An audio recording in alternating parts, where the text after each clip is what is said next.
మినిమల్గా ఉందని చెప్పి తెలియజేస్తూ ఈ బడ్జెట్ ఏమాత్రం కూడా సంతృప్తికరంగా లేదని చెప్పి ఈ సభాపూర్వకంగా తెలియజేస్తున్నారు. థ్యాంక్ యూ అధ్యక్షుడు. ఐవి గారు చివరిగా ఈరోజు ఐవి గారు. అధ్యక్ష ధన్యవాదాలు అధ్యక్ష.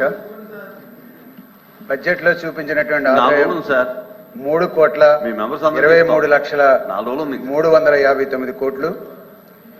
ఇది మొత్తం ప్రిపేర్ అవ్వమనండి. దేశ రాష్ట్ర ప్రజల సమిష్టి సొమ్ములని చెప్పి, పన్నుల సొమ్ములని చెప్పి చెప్పదలిచింది. ప్రభుత్వ ప్రాధాన్యతలను బట్టి ఈ సొమ్ముని వ్యయం చేస్తున్నారు.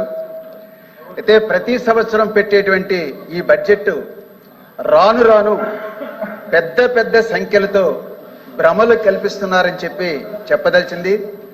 అంటే బడ్జెట్ కేవలం అంకెల సేకరణ, కూర్పు మాత్రమే కాదు, మొత్తం రాష్ట్ర ప్రజల ఆకాంక్షలకు అనుగుణంగా ఉండాలని చెప్పి నేను చెప్పదలిచింది. అయితే ఆ రకమైనటువంటి పద్ధతిలో ఈ బడ్జెట్ కూర్పు లేదని చెప్పి కూడా చెప్పదలిచింది.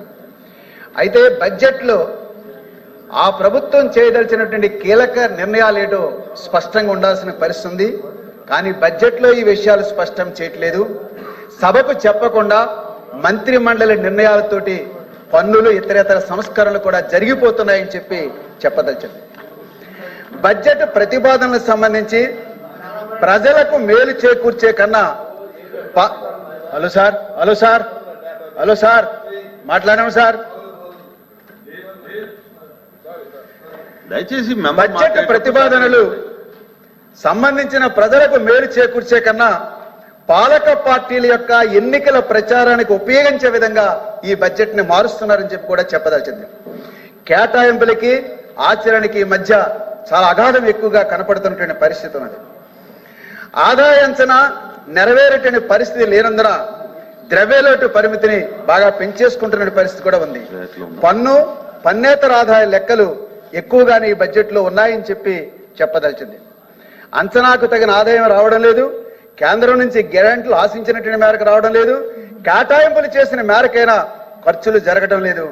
ఆదాయ అంచనా, కేటాయింపుల అంచనా, ఖర్చుల అంచనా మధ్య ఈ అగాధం చాలా పెరిగిపోతుంది. ఈ బడ్జెట్ లో కూడా అదే కనపడుతుందని చెప్పదలిచింది. రెవెన్యూ లోటు, ద్రవ్యలోటు, అప్పులు బాగా పెరుగుతున్నాయి. బడ్జెట్ లో ఇవి అగ్రభాగంగా ఉంటున్న పరిస్థితి కూడా ఈ బడ్జెట్ లో కనపడుతుంది. రాష్ట్రానికి బడ్జెట్ ద్వారా ఆదాయం వచ్చేది ప్రజల ద్వారానే. ఎవరెవరి ప్రభుత్వాలు ఎన్ని అప్పులు చేసినా అప్పులు తీర్చేది కూడా ప్రజల ద్వారానే. ఇందులో ఎవరు ఏ గొప్పలు చెప్పుకునేటువంటి పరిస్థితి ఉందని చెప్పి మేము చెప్పదలిచింది. 80,000 ద్రవ్యలోటు పోర్చడానికి భారాలు వేస్తారా? ఆస్తులు అమ్ముతారా? మళ్ళీ అప్పులు చేస్తారా? అప్పులు చేద్దాం, తెచ్చుకు తిందాం, మరి అప్పులు ఎవరు తీరుస్తారు? రాబోయే వాళ్ళు ఎవరు చూసుకుంటారు అనే పద్ధతిలో ఏ ప్రభుత్వమైనా వ్యవహారం చేస్తున్నదే ఈ యొక్క సభలో మాకు కనిపిస్తున్నది.